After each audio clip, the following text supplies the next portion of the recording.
Hey, everybody, welcome back to the Quantum Mystic Podcast. So glad to have you back here. If you're new, then we welcome you. And if you've been traveling with us for a while, welcome back. We're so glad to have you back again. I'm Mhm. Lisa Campion, and this is the amazing Jane Bear. Hi, Jane. Hi, everybody. Nice to be. And we are going to talk about, we just did this incredible retreat. So Jane and I run a mystery school together called the Quantum Mystic Mystery School, and we run retreats together.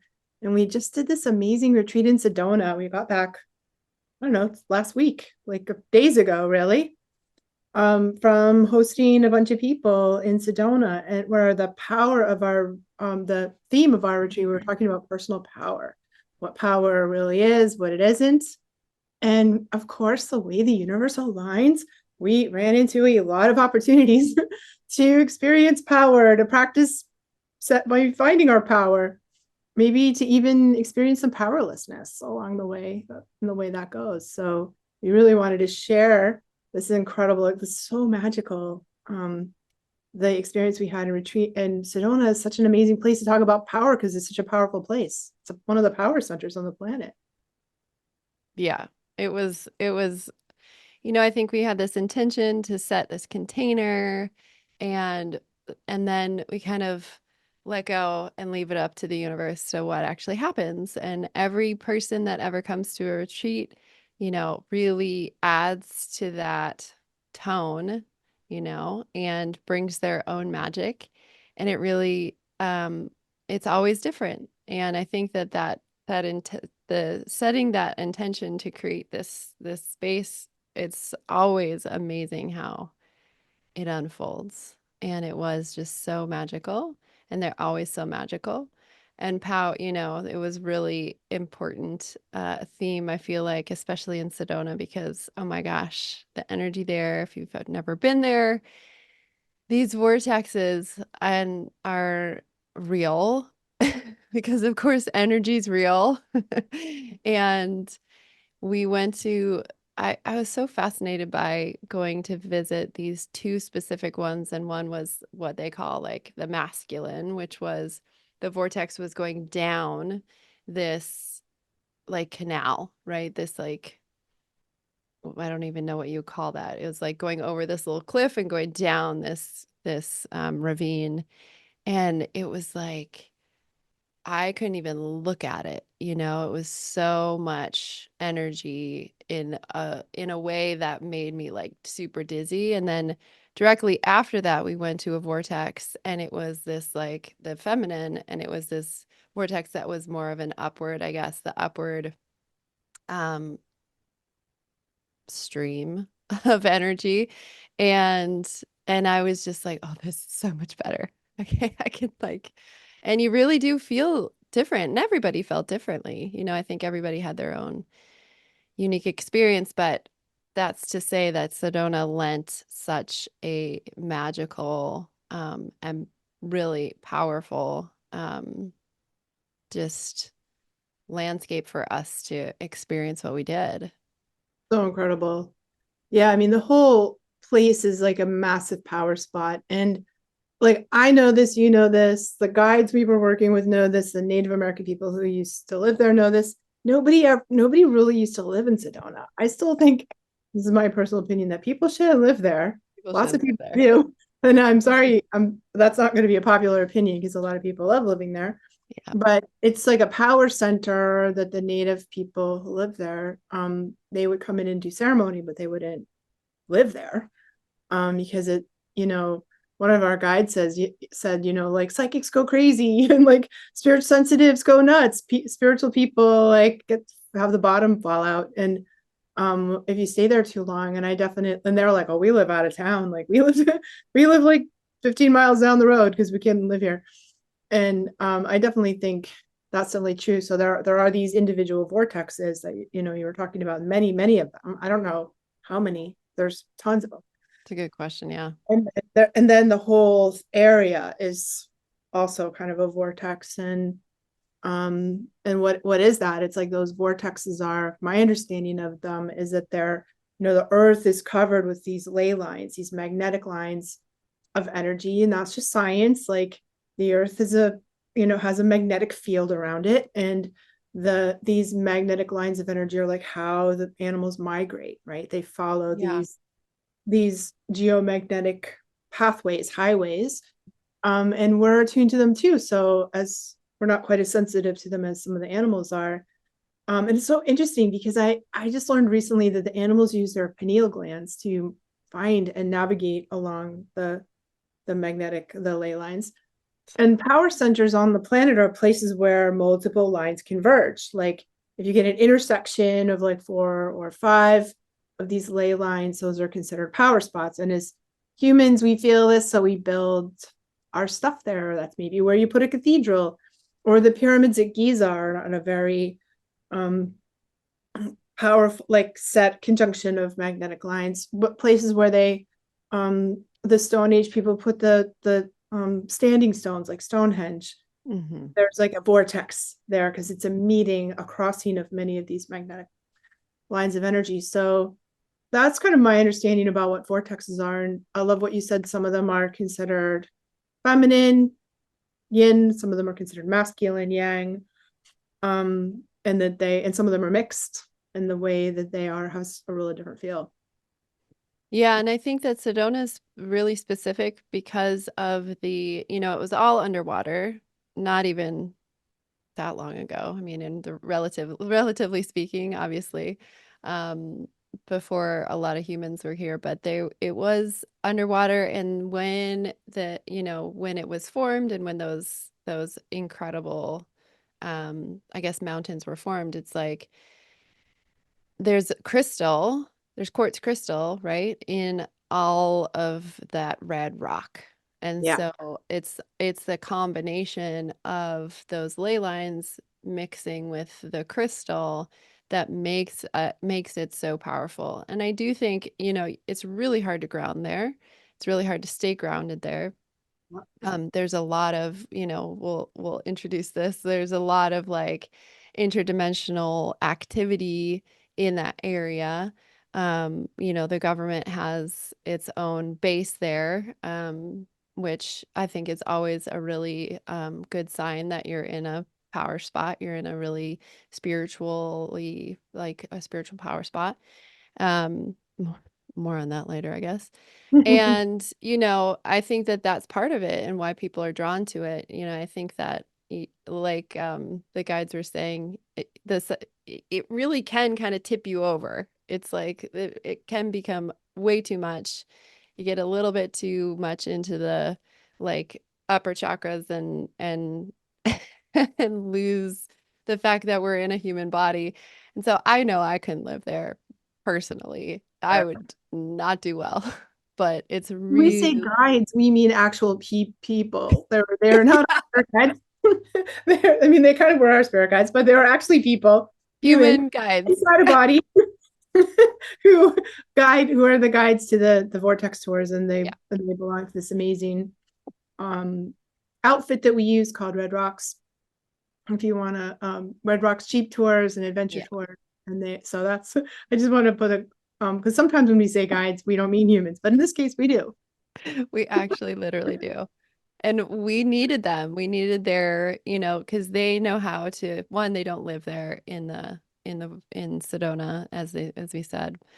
But two, they're very like of the earth. And so we needed that grounding in order to like actually bring us to these places so that we could experience it in a way where we weren't like totally out of our bodies the whole time.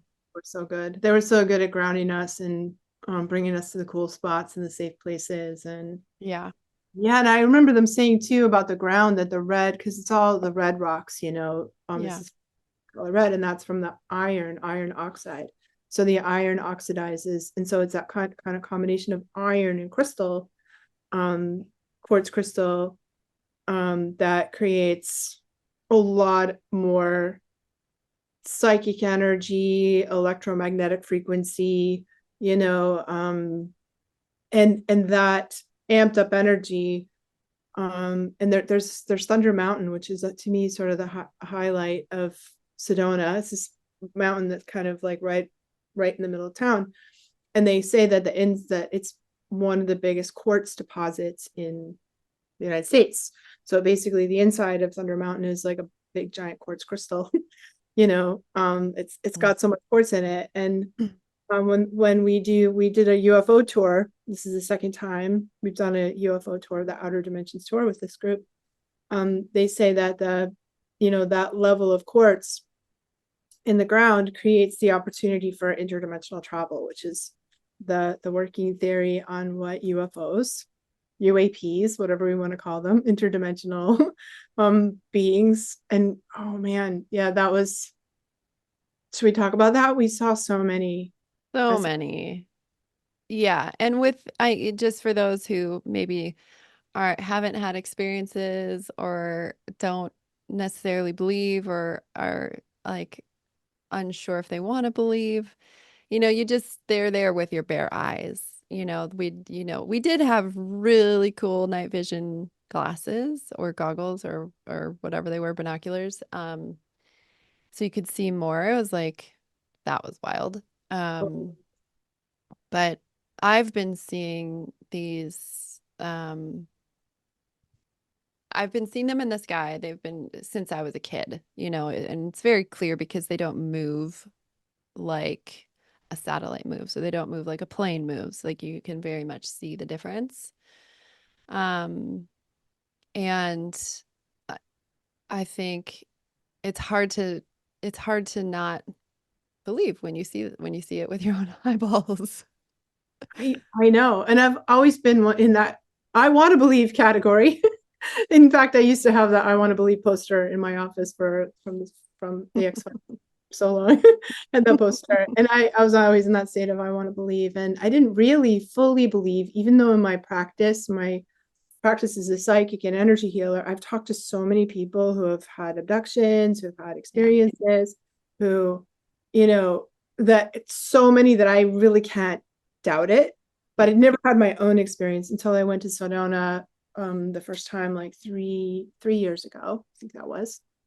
And I went on a UFO tour where everyone had night vision goggles. And I just, first of all, like you said, the sky's so clear and you don't need them really, but you can see so much more when you put on the night vision goggles. And this time around I saw like, because the satellites kind of move in a slow straight line, like they're not wiggling all around, and right. I was like looking at this one patch of sky and I saw like 10, like a cluster of little white light dots moving all around, like Hmm. in this total like random pattern. They all came together, they all went apart, wiggled all around, they all came together, all went apart. And I mean, I was like, you cannot make that stuff up. I've never, I mean, every time I go there, I say, I've never seen anything like that before. It totally blew my mind. Totally. Totally. Yeah. Yeah. And that was the first time I ever saw when I was a kid, and I was probably in middle school-ish age, a little bit younger. And there was one that it was standing there, and I just was like the only person awake in my house. I couldn't sleep. I went out. We had this giant window overlooking this pond, and it went like zigzag down, zigzag across, like in a Z formation, boom, boom, boom, boom, boom, and then went and then shut off. And so I was like, okay, so you're real. Of course you're real. How could we not think you're real? Like it's that idea of like, how could we be the only ones in this multiverse that are conscious beings? And of course we're not. But it's nice. It's interesting because I think Hollywood has a way of, for one reason or another, we could, you know, probably fear tactics and all these things, and also just their just this personal fear of the unknown, make the quote unquote aliens scary and bad, and they're going to come invade us and they want to take over us and all these things. And who knows where that comes from? Maybe there's truth, maybe there's not. I feel like, that's why people don't want to believe. They're maybe scared to believe. And who's I think maybe last year one of our guides was like, there's good humans and there's bad humans. There's good dogs and there's bad dogs. There's like, it's Good like aliens and there's bad aliens. there's bad aliens. It's just the same of all species. That does not mean that they're all bad. Yeah. Yeah. Yeah, so interesting. And I mean, it was fun, this interesting this time when we went because they had a lot more tech than our guides had a lot more tech. So they had like the voice recorders. You can get an app on your phone that records, what was it called? The Necrocom or something like that. The Talk to Dead People phone app you can get, which I don't really recommend actually using because I think it sort of draws in Hmm. some trickster spirits, or because some of our people were getting a lot of responses from that. But to me, they didn't feel like real stuck dead people, ghosts. They felt more like, I don't know, the tricksters, the The lower trickster, astrals. lower astral. Yeah, for That sure. they kind of mess with you. They're like, I'm a small, cute boy, but they're really not. Or I'm lost and please help me. But they're really not. Like, um, Yep. and that place was extremely psychically active. Like there was just all kinds of, not only were there UFOs, but there were all kinds of other paranormal experiences. And it's where we were was really close to this place called the Bradshaw Ranch. Which if you want to find out more about it, they have those paranormal documentaries about it on Discovery. There's some stuff about the Bradshaw Ranch there, and it's I think that this is again just a theory that I have, that those places have like interdimensional portals. They're like portals that allow crafts from other dimensions. And I think the aliens, UFOs, are interdimensionally traveling. They're crossing into our dimension for short amounts of time and then leaving again.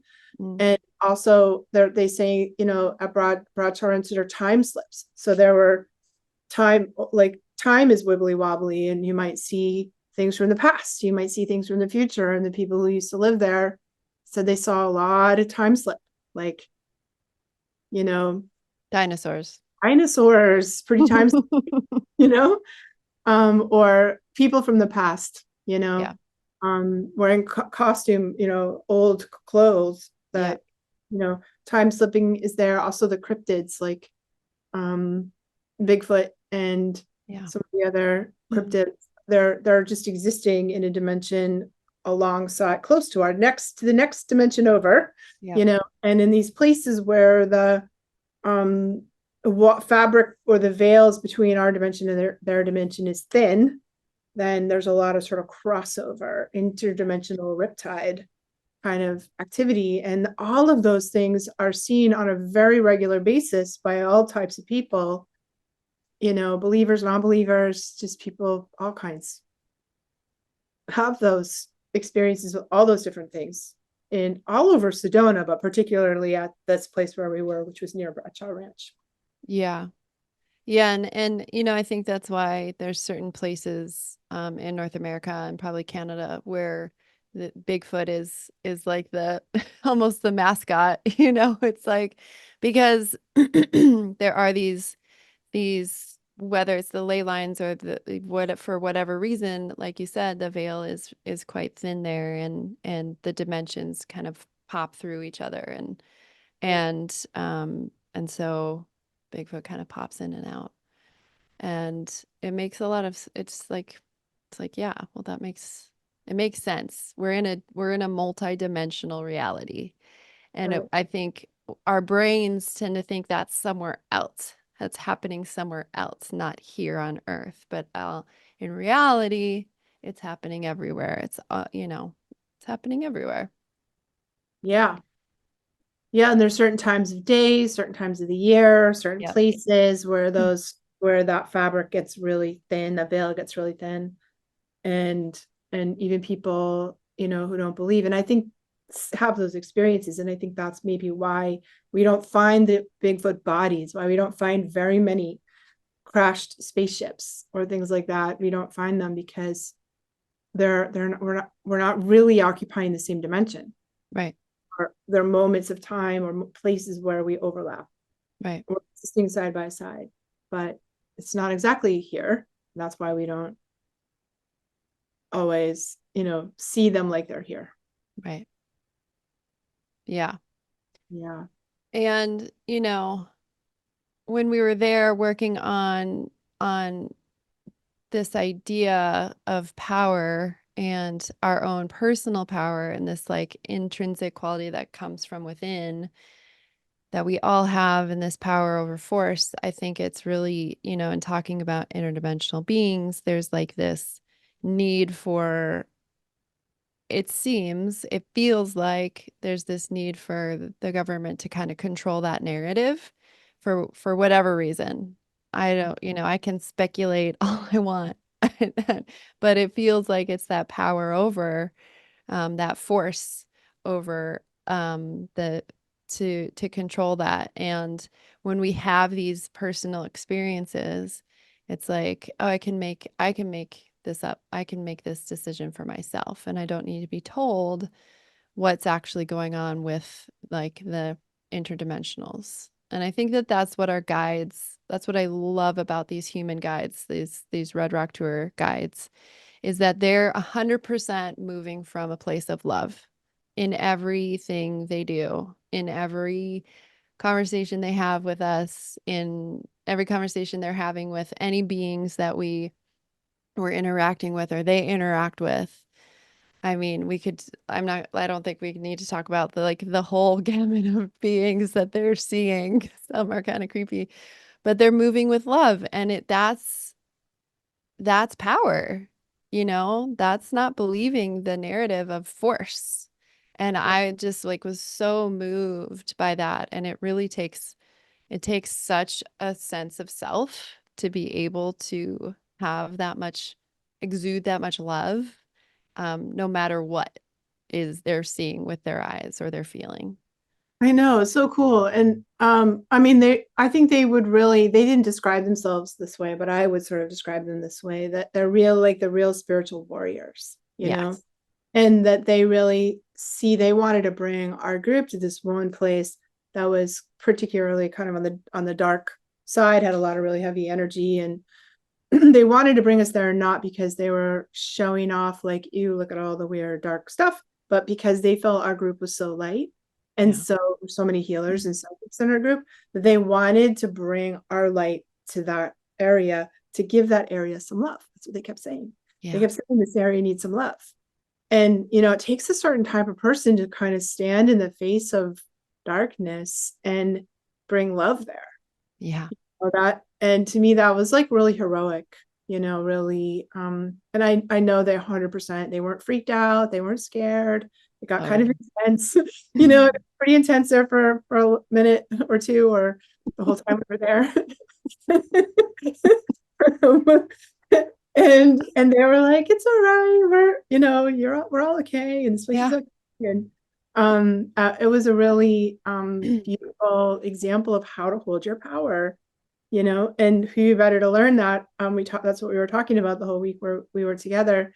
But they were like living in it, they were embodying it, this spiritual warrior who is like the Jedi Knights, the embracing that positivity and that love, even in the face of some pretty gnarly darkness. Totally. Yeah, they were like that just that it's like effortless. Their power isn't it's not really even seen, it's felt. And it's not forceful. It's just like they're operating from love, compassion, and understanding of Yeah, of they're not these. flexing. They're not flexing like, I'm so No. powerful. There's none of Yeah. that. It's just the way their way of being. Well, and some of these guys are one quite strong, but also they're ex military. And so they totally could flex, but they're not. They're just living in like literally living in love. And it's such a beautiful um, mirror to what we were talking about the whole week, which was that higher consciousness self, living in love in every moment, no matter what comes at you. Yeah, and how a lot of what real power is in setting a boundary, real power is in standing in your truth, real power is in, sort of humility and kindness, compassion. Um, and like I learned a lot about power by being a martial artist for, you know, studying martial arts from the time I was quite young. And one of my martial arts teachers always said, if you're weak, you can only be weak, but if you're strong, you can choose to be gentle. And that to me, like, I don't know, it was like pretty young when I heard that, and it just really sunk in. Um, and yeah, so we worked a lot with our retreat, with our students, our retreat participants, on helping them see their power, their true power, not the power of like, I'm going to overpower you, right? So a lot of us don't have great models of what real Right. power is. We're used to seeing force, and we were Right. talking to David Hawking's phenomenal book, Power versus Force, which if you've never read it, run right out and read it, because he wrote this seminal work on this concept of what spiritual power is. Um and part of that is sort of that hierarchy of emotions, like an energy that he Yeah. look. You want to talk a little bit about that, because it's so cool. The hierarchy of emotions for like the higher consciousness. Well, you know, when you think about the lower consciousness of force, which is like anger and fear, and which, you know, you end up feeling like the more negative experiences of suffering because of that. And there's like this feeling of actually I've, you know, when you really look at it, it's like more of a powerlessness. You don't, force comes from the the need to overcompensate. You know, you're relying on like external manipulation and control and coercion. And you're looking to more dominate because of that. And that those are lower, like that scale, as Stephen Hawkins is just so brilliant. I honestly like I've only read like bullet points of his stuff because and like I kind of I'm more osmosis. I haven't read his books, but I know his work so well because and it's absolutely mind-blowingly brilliant. Yeah. Wherever he came from. Thank you, Stephen Hawkins. And but yeah, it's, you know, on that scale, it's that lower vibration. And then when you look at the higher vibration of that internal power, which is like innate, it's authentic. It's we're all born with it. You know, we're that's it's our birthright as humans, as spiritual beings, as beings who are, you know, connecting to our souls, that it's really this effortless true power, which is it, like I said earlier, operates through love and understanding and is like acceptance and it's true courage, like we were talking about with like these human guides. And it's really it is connected to, you know, spiritual growth. We need to be able to connect to our own power when we're on this path of spiritual growth. And yeah. Yeah, so it's so beautiful. And I love how whatever we do, we were doing some quantum healings for our people and some readings, and the art, and they were all the people that were in attendance on our retreat really stepping into their power in such incredible ways throughout the time we were there. And what I love about doing these workshops, these retreats in Sedona, is whatever we're doing is leveled up times 10, you know, Yeah. increase, like, switch the dial up 10 degrees, because we're doing it there. And the hotel we're staying in is in, you know, on a vortex. The conference room we were working in is in a vortex. And I've been, you know, kind of talking to the people that were there, doing some follow-up conversations, and they're all saying that, you know, they had like life-changing shifts. Um, and I'm only claiming a really very little credit for that, because it's really their hard work, their incredible, you know, courage to take a stand and go inward, and then the power, the elevation of the power of the space Yeah. of just being there. And that's why we keep going back there, keep bringing Yeah. the retreat. I totally agree. Yeah. I think that you and I work so well together, and it's the power of two amplifies whatever the intention is, and we come together and we collaborate so well that we have this clarity on what that intention is. And that's sort of like what I started off with. We created this container, and then that was Holy it. shit. Yeah, it was That's nuts. all we did. First day we were there, we're like, what do we do? What's our container? And we did that in this beautiful place, the Peace Park. Yeah, Which is another incredibly powerful power spot there in Sedona. Yeah. And then we just kind of step back and let the process. It's like dropping a little dropping a little boat in a raging river and watching it, yeah, go off. And it's such a, I don't know, humbling and life affirming and mystical experience to be a part of it. totally agree. Yeah, it really is all those things. Very humbled by the process and just being able to do that. And it's pretty awesome and incredible. Pretty awesome. Yeah. What was your like favorite experience or sort of the highlight of the trip for you, Jane? Um, I feel like seeing, you know, seeing people come without really a full understanding of why they're even there. Like there's these attendees who said yes, maybe because they are lifers of Lisa, maybe because they came last year, maybe because they just read an email and were like, yes.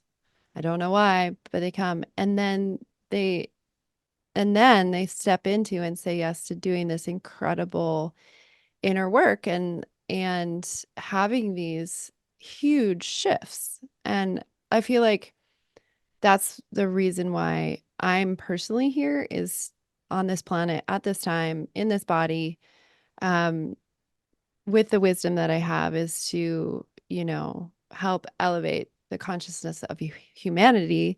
And so when I actually am seeing it real time, I'm just like, oh, like so humbled and so grateful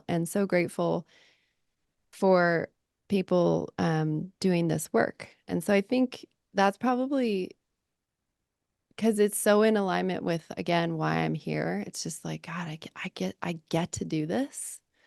I'm allowed to be brought into a space like this and do this. It's just so incredible. And it feels really good. And then I feel like just kind of being and hanging out with you is always so much fun. And I feel like we just have a lot of fun. Um, and the beauty, I think this time the beauty for some reason of Sedona was really specific. And maybe it was because it was fall and the light is very specific and the moon was so amazing. And there was just something about the quality of light and like the clarity of it all was really like astonishing how nature was really just with us in every breath. I totally get that. I feel the same and everything you said, absolutely. And I was thinking too about how we had a full moon lunar eclipse Yeah. in, and the sun's just entered Libra. And you had a birthday, like, or I had a birthday, or the moon was in Libra. It was a full moon lunar eclipse in Libra.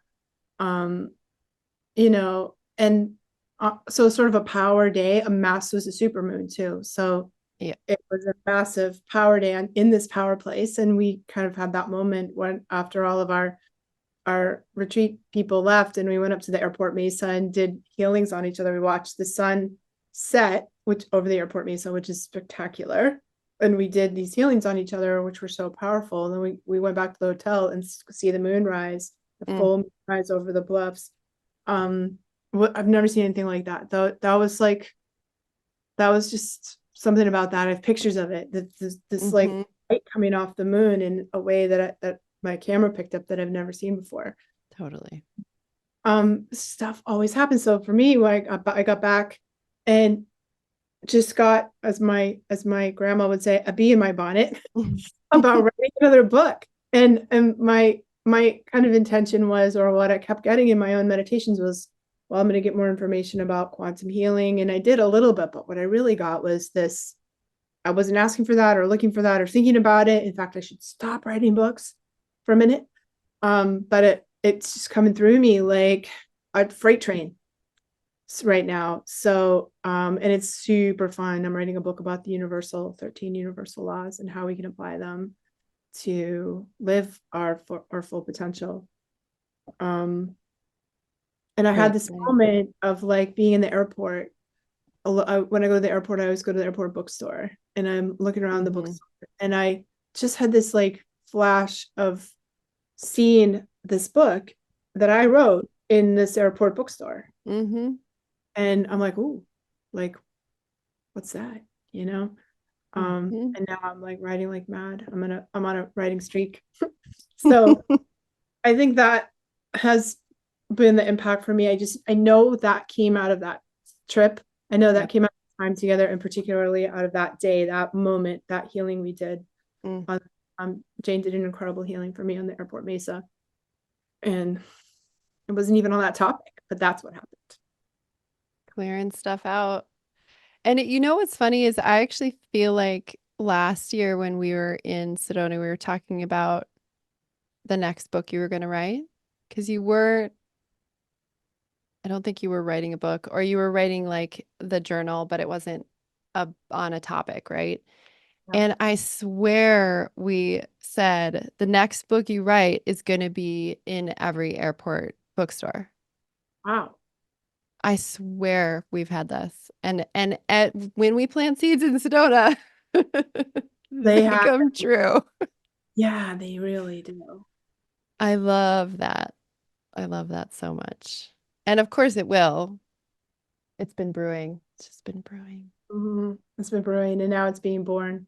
Yeah, it is. So that's kind Even of, though even though your team's like, don't write another book. I know my human team that helped me You're run right.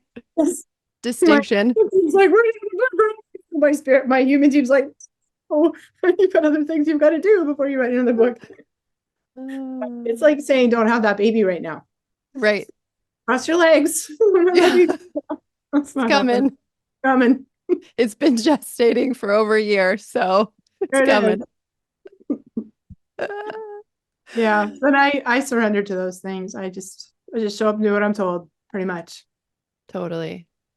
Well, and that's such a good, it's such a good distinction of like listening to the guides and the angels and our higher self and living in like having to do the real-time stuff and show up for appointments and like actual physical time, which is bendable, but there's still, Oh, we need to sleep and we need to he's eat. like writing another book into my whole like life. Squeeze it into your schedule.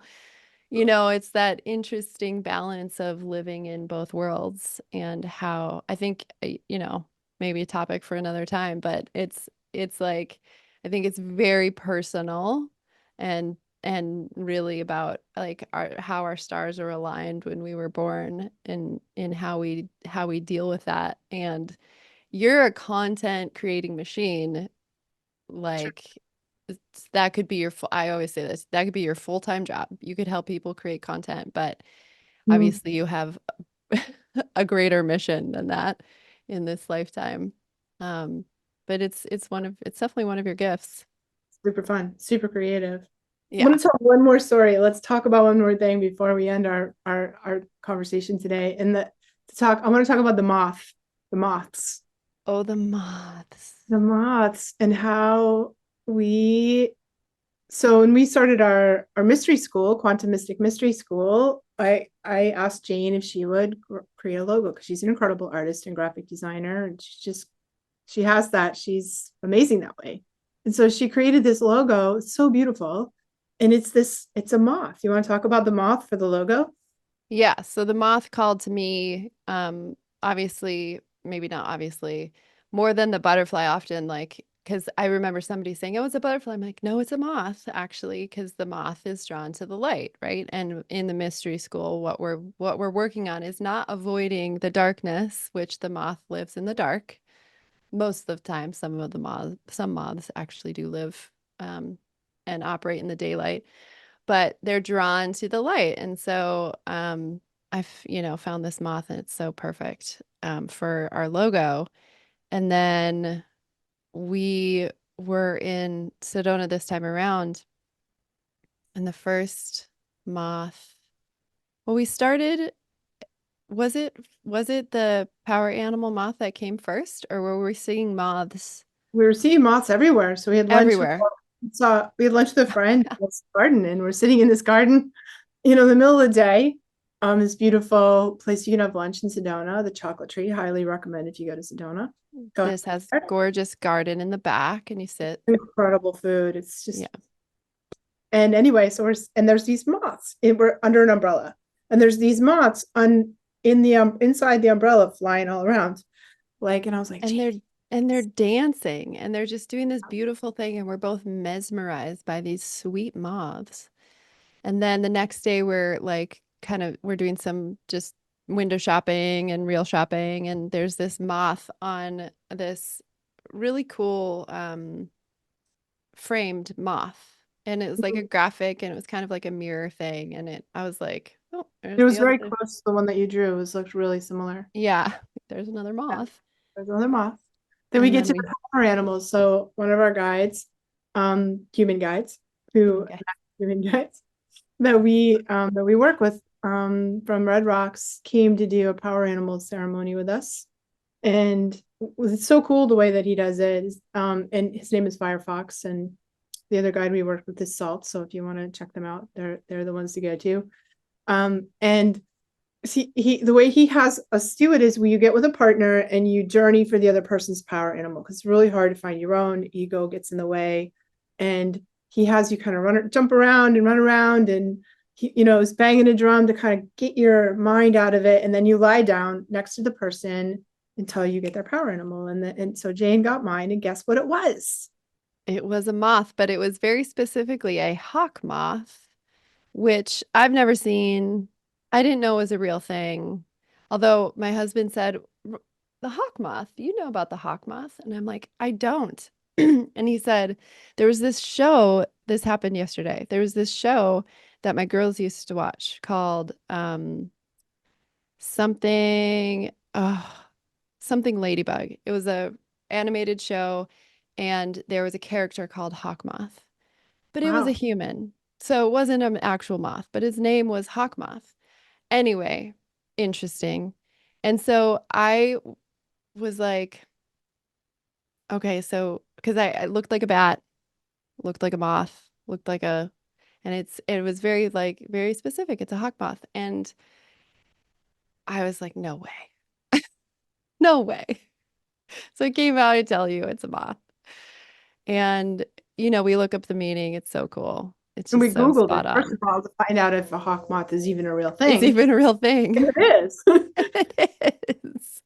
Well, and you saw a moth. Well, because of course you always see things, even though the other person's journeying for you. And there's Yep. a little moth On my um hand. fluttering on your hand.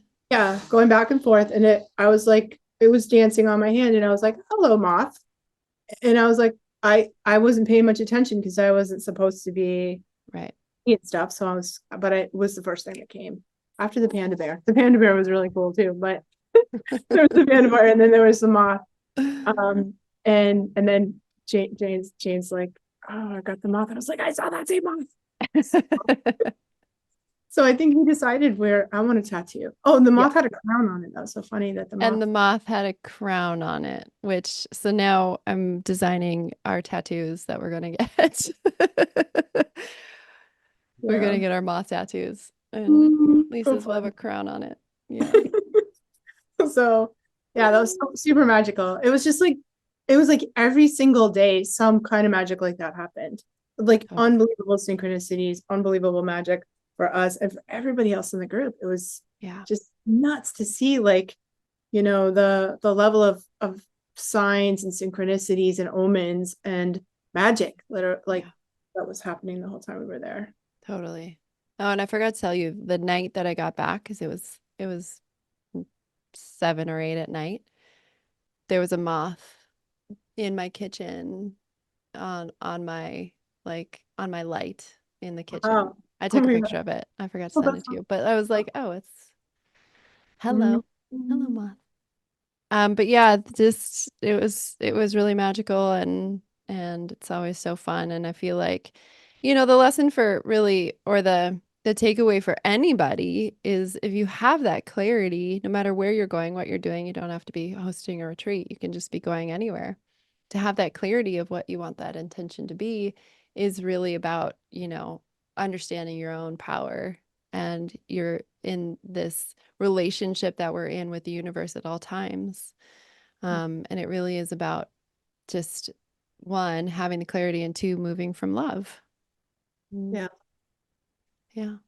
Um, So we'll be going next year in sometime. We're not sure when, 2025. And the theme will be about self-love. Self-love. Self-love. So One every of year my favorite topics. I know, it's such a good one. I feel like we're moving up the chakras. So we were in this past retreat, we're in the third chakra, solar plexus, talking about power. And now we're going to move up into the heart, which I think will be so beautiful. So stay tuned if you want to find out more. Maybe you can join us next time, and definitely come check out our mystery school, Quantum Mystic Mystery School. We'll be starting that again in the spring of 2025, taking new people. And yeah, thank you so much, Hal, for being here. Thank you, Jane, for your incredible wisdom and company, companionship on these adventures. It's so incredible to have you along for the ride. And we create some magic together. We really do. There's something about it that's really special. Yeah. Such a pleasure. Thanks for being here. So much fun. Catch us next time. See y'all later.